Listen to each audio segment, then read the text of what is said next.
Hi, I'm Doug Buell, a merchant mariner. I went to SUNY Maritime College in 1996, graduated 2001. I did 3 summer sailing sea terms overseas and on the East Coast, as well as the Caribbean. We took our training ship every year. Saw some interesting things while I was out there. I went over the Titanic wreck site at one point. We threw a wreath in the water, and our radar quit out of the blue for some reason. I think that also happened when we were in the Bermuda Triangle, going through the Caribbean. Been through there commercially as well. After graduating, I sailed from 2001 to 2005 on tankers, freighters on the Great Lakes, and also a high-speed ferry out of Rochester, New York. The company I sailed with on the Great Lakes was Interlake Steamship, and I sailed on the Charles M. Beagley, which now is the James L. Oberstar, still sailing on the lakes today. The routes that I sailed on the lakes were the same routes that Lake Carriers uses today, that the Edmund Fitzgerald would have sailed on. I've been in storms on Lake Superior, similar to what the Fitz would have gone through. I've been in a typhoon on my first commercial run, which was actually a scrap run. So sailing on a ship you're scrapping is not a comfortable feeling going through a typhoon.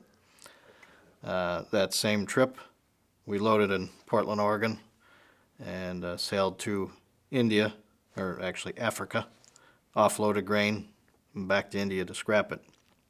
During that trip, 9/11 happened, so I was in the middle of the Pacific and didn't see any video coverage until November of that year. We just heard it on long-range BBC radio, and I thought it was like the World War II bomber that hit the Empire State Building, that kind of thing, until I got home. After 9/11, we were skirting under Japan, and I hit a typhoon. I was going about 45 degrees over on this ship and wondering if it would roll back. That wasn't very pleasant. Very rough weather for a ship you're scrapping. Once that let up, we refueled in Singapore, and somebody must have blown us in that there was a U.S. tanker in the area, because we decided to go through the Straits of Malacca, which at that point was the worst piracy area in the world. Piracy wasn't as big of a thing in the news at that point, but it was still a very big area that the pirates were in. And they were calling us on the radio and trying to get our location.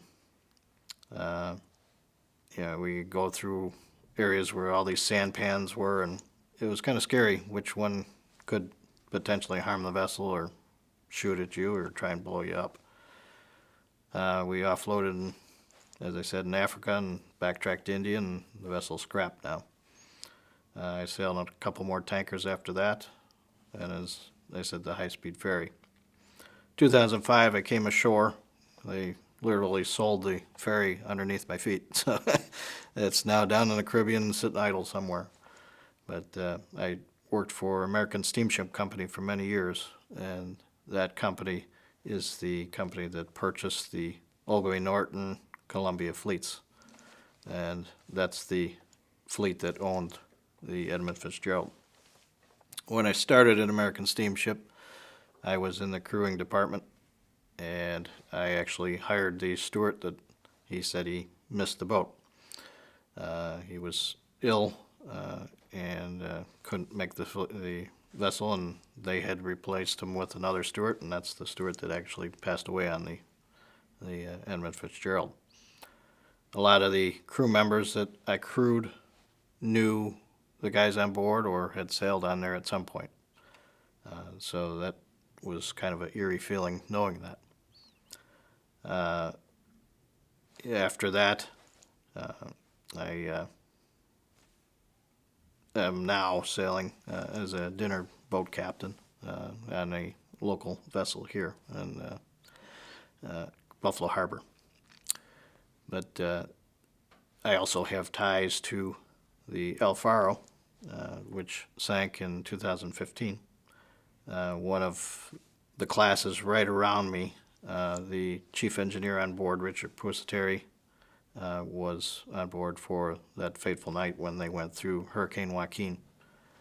And the ship foundered, and as we know, 33 hands went down with that vessel. But I did remember him and did know him. I wasn't really close with him, but I did know him and had a few classes with him when I was at the academy. So that's very eerie knowing somebody that went down on a vessel. So it's very touching when you ring the bells at the event in November. So I kind of think of him at that point too. But going through weather like that is scary. You know, I've been through gales on the lakes and on that typhoon, or through that typhoon in the Pacific, and didn't know if I was going to come back. So it's very unnerving. And then once you get through that, you go into the piracy area, and you're wondering if you're going to make it through that. I had a pair of channel locks and a pocket knife to protect me. So, you know, that's a scary feeling. I've heard of many theories on the Fitzgerald, and one that kind of strikes me as a possibility is where it bottomed out and ruptured the bottom of the hull.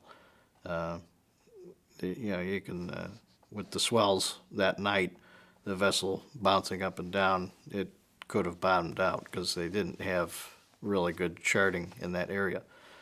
So it could have run aground while sailing through there, and they may not have even realized it. And yeah, I was reading the transcript of the Elfaro last night, and it can happen quick where the vessel can go down. The transcript in there, the captain's talking to a mate, and all of a sudden he's yelling, bow down, and 3 words later, that was the end of the transcript. So the Fitzgerald went down that quick as well. One moment there's a blip on the radar, and the next moment it's gone. So going bow down like that, it could have happened, and it would happen quickly. So there's no time to react. The Fitz would have had the same lifeboats that the Elfaro had, which are uncovered, and it doesn't lead to a lot of protection even if they did have time. If you have 35-foot seas, whatever they were that night, that boat can easily get flipped over. So it doesn't lead to a lot of protection. Nowadays they have covered lifeboats, like you see on the Maersk Alabama movie, the covered ones. That's the normal practice now. So safety, you're not always safe getting in those lifeboats. So I don't know if you want to stop and want me to add more. The result of the sinking of the Fitzgerald caused more safety features to be implemented into the shipping industry, like the suits. Sure. The suits that they could wear, survival suits, I think they call them. Titanic And, did a lot of that too. Should we make mention of the guy's name, Robert Bishop? Sure. And Bob Rafferty, in terms of the steward, you know, so that, and we can even show their picture of Bob Rafferty, unfortunately, rest in peace. What was the other thing I was thinking? Yeah, like you said, it's 6 fathom shoal. They said it was 6 fathoms, maybe 36 feet, but when they charted it, it was like some areas where they went from 600 feet all the way to 31 feet. And like you said, if it's Sure. bouncing up and down in between the waves, that's when, because right after that is when they started talking to Bernie Cooper and saying they were having these issues. So Sure. it's not a coincidence that right after they passed through this area that they observed them and said they're a lot closer to 6 fathom shoal than I would want to be. And they wouldn't have had GPS at that point. Right. Yeah, the technology now is so much better. I read a report on the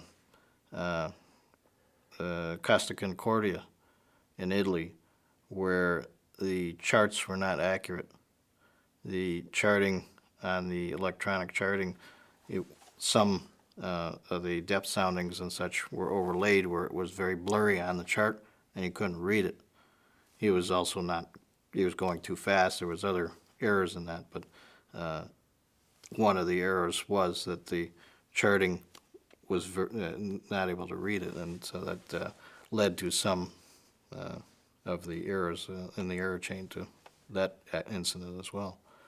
But yeah, the Titanic, they brought about a bunch of safety, new safety regulations. The ice patrol came about from the Titanic. Safety of life at sea, SOLAS, came about after Titanic. Lifeboat regulations, having enough for everybody on board. They wanted to they did take lifeboats away from the Titanic to make more deck room, and not enough for people on board.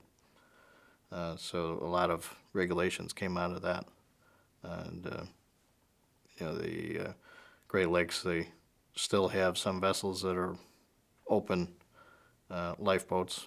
I noticed that my old training ship switched to covered lifeboats, and they took off the old open lifeboats that we had when I was there.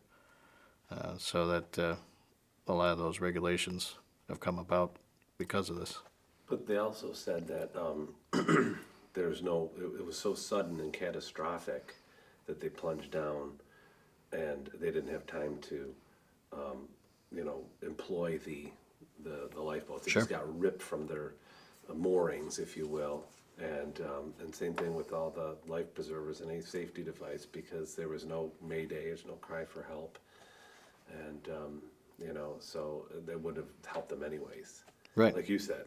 Right. If you picture standing in front of, if this is your bridge windows here, and all of a sudden your bow's going down, that water's going to blow out those windows and come right in. I mean, I'm sure you've seen the Titanic movie with the water slowly coming in, but it would be a lot faster if you're plunging down. Right. And you've hit the bottom, that ship's going to plunge into the bottom and twist, and it's actually in two pieces. What's the screws driving it? Yeah, the screw's still going. I mean, Yeah, you still have 700 steam on the plant. Yeah, And so that's, 729-foot vessel and only 530 feet of water. You got 200 feet of it above the water line. sure. Yeah, there's I forget the other name of the wreck in the lakes where the vessel actually split and the stern was still going. Yeah, that's the Daniel J. Yeah, Morrell. Daniel J. Morris, Yeah. Morrell. And the stern was still going because they still had steam on the plant. Yeah, it went by. The guys were on the one half of the ship. They saw Sure. it going by. And that's when the guy, Dennis Hale, survived. And they left out of Lackawanna from Bethlehem Steel, right? Sure. And that's why some of the early theories were that it may have split on the surface, but that's definitely didn't happen, because the two pieces of the ship would be farther apart. Right. They're right next to each other with 200 feet of disintegrated hull and the payload all scattered, in the back end of the ship is inverted. But and it also went 35 feet through the mud into the bedrock. So Right. it really was, It plowed down quick. yeah, like a torpedo. Yeah. I don't know if there's other, I had a few notes. I don't know if I covered everything I had here. I like your ring. Oh, that's my academy ring. That's awesome. Yeah, I think I covered everything in it, so I don't know if you want to ask more questions or. Well, you talked about your theories, which are pretty in line with what most people who are experienced, especially, believe happened. What about the Coast Guard in terms of their response at the time? Remember, so they had to send a ship from far away. I can't remember exactly where it was, but it took them like 6 hours to get there. It was a small vessel. It was just, Yeah.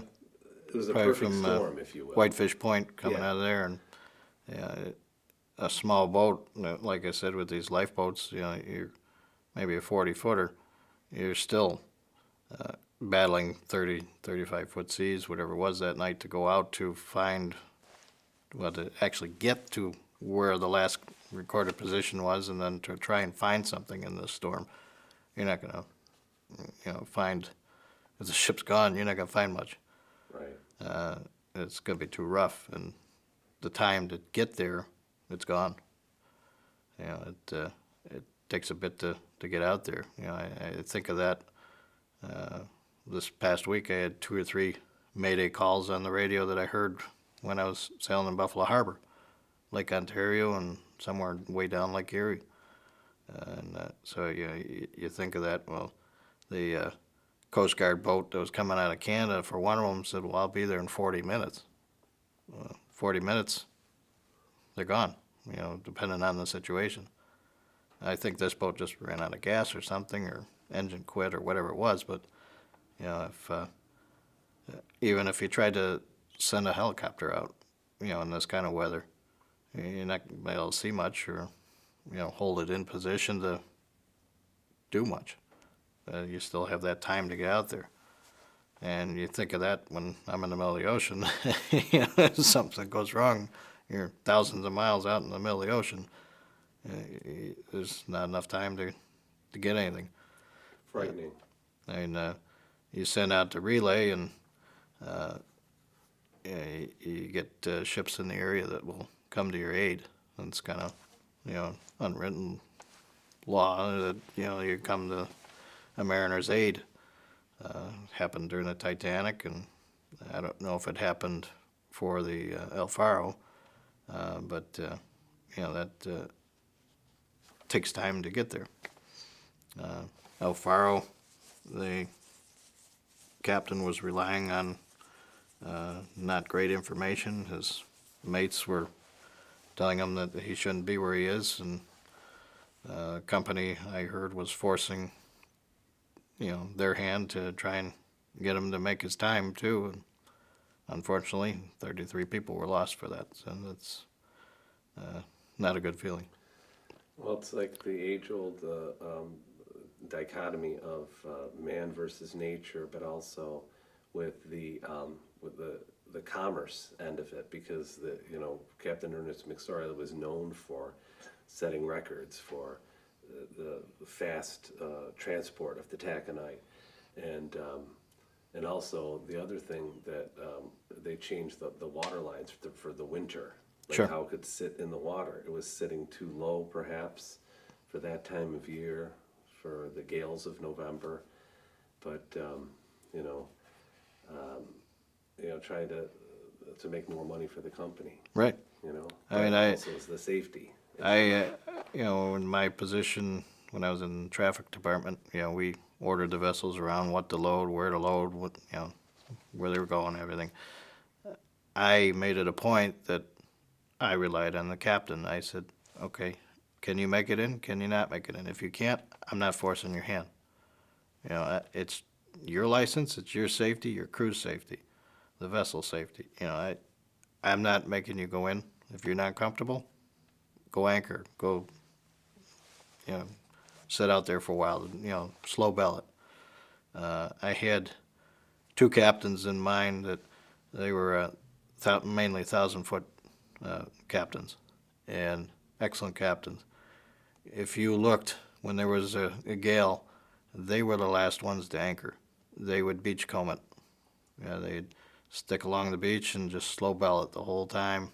They hated anchoring, and the one prided himself on it. He's always, I'm still going, I'm still going. Everybody else is anchored. It was very rare he anchored. You knew it was bad, he anchored. And he called me on Thanksgiving night one night when I was on call duty, and he said, "Yeah, I'm still going. It's about 30-foot waves tonight." And I just can't imagine going through that and still wanting to keep going. But yeah, it's different also from deep sea and Great Lakes, where the wave periods are different from crest of wave to crest of wave. They're shorter on the lakes, and the lakes vessels are built differently for that.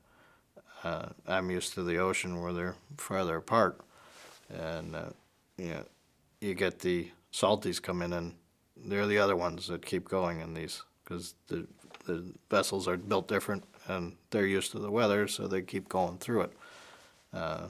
The pilots on board are local pilots, so they might not like it. The captains keep going. But it's, you could see the last, like one of the Canadian Lakers that was towed a few years ago, maybe 10 years ago. It was being towed overseas to scrap. It sunk. And it was weak and went through a storm and sunk right on the way over. So you can see they're built different with that. I forget what else you were saying. Well, the other thing, with the swells, they also, in the lake, they talked about them ricocheting off the shoreline. Oh, yeah. And, and you had the nor'easter coming, low Sure. pressure system, counterclockwise turn. Then you had the winds from the northwest, which were pushing the waves up from their stern down the deck, and that's Sure. And Captain Bernie Cooper at 6:35, they had 2 giant seas with green water that were up to the pilot house, and they continued down the lake, and he always felt that was what put him down. Right. What put the bow down. Yeah, I mean, the lakes are like big bathtubs. So if you drop something on one end and you watch the ripples, drop something over here, and see how the ripples react, and then you start stirring it, you're getting it from many different directions. Also, you can see an effect here, like we had it yesterday when I was on board the vessel I work on now, a seiche, which it acts like a bathtub. You get predominant wind blowing one direction for a long period of time. It blows the water down to Cleveland or blows it this way. So in the case yesterday, it was blowing it towards Cleveland, so the water dropped. So you have less water underneath you. Or if it's blowing this way, which predominantly blows southwest up to us, the water's higher. So that's another effect to take into account. I have a connection to the Seiche. Our cottage is at Long Beach, and it's at one end of the lake. And last year, the Seiche came to that end of the lake, and it was the day after Christmas. And the cottages on we're across the street from the Sure. the break walls. They were encased in ice. I've seen pictures. Like the whole cottage, the whole house was encased. So you couldn't even open the doors or the Right. window. All frozen all the way up to the road. Our neighbor said that when the waves were hitting the break wall, they were going over the top of the buildings. And that's one good reason that we're on the other side of the street. We have a little bit of a buffer, But That's another thing to take into effect or take into account. That happens with spray on the vessels as well, and that starts weighing you down. I don't know how cold it was that night. I don't remember much talk about ice, but the ice builds up and the crews have to chip it off. But if you watch like Deadliest Catch, they're constantly chipping it off of there, and you start getting heavier. You get ice on one side, you're getting top heavy or listing, and so if you're heavy into it, bow into it constantly, your whole bow is going to be encased of ice, and that's going to make you heavier and sit you down in the water. So, if you start blowing out windows and water's rushing into the vessel in the bow, it's going to go down quick. So it's always a safety concern. very dangerous. Yeah.